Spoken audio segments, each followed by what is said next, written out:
You know, the fact that I can even make this video strikes me as kind of funny. Funny that for all the people always looking for new ways to break Minecraft, that I happen to be the one that breaks it even more this time.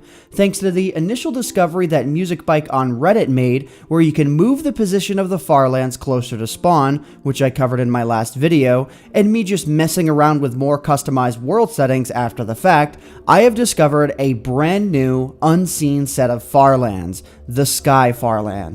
Or call them the Highlands, or maybe even the Ylands. Either way, how does it work? Well, let's check it out.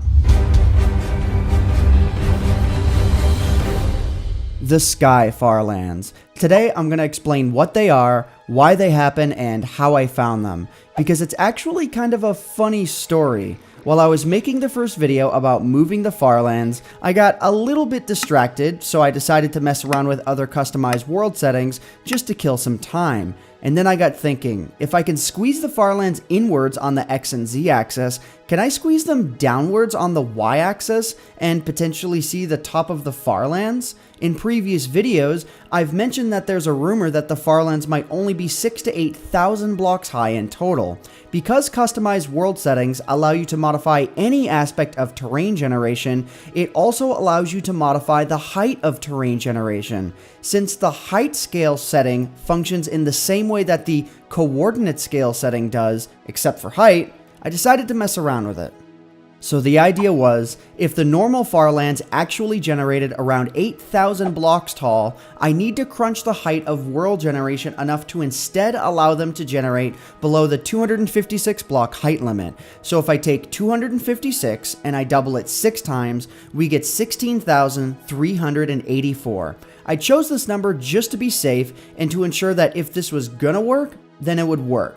In order to cause everything that would normally generate 16,000 blocks up to instead generate at 256 blocks up or shorter, I had to double the default height scale number 6 times as well, from 684.412 to 43,802.368.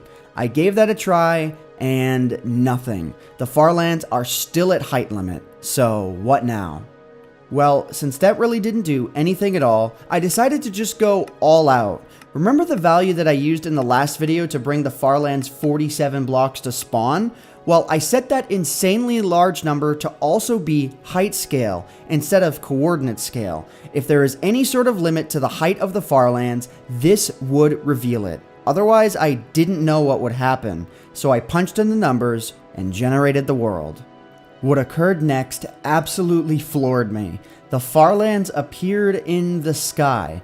I was absolutely speechless because this wasn't even what I was going for.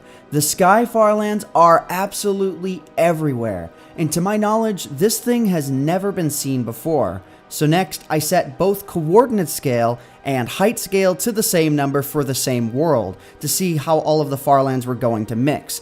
The behavior is quite strange. Where the two sets of farlands mix, things get kinda weird. On screen, I've notated which areas of the map I'm actually looking at in this segment, because keep in mind that the two sets of farlands can now actually mix together, whether it's edge farlands mixing with sky farlands, or corner farlands mixing with corner sky farlands. This is truly one of the strangest things I've ever seen in Minecraft.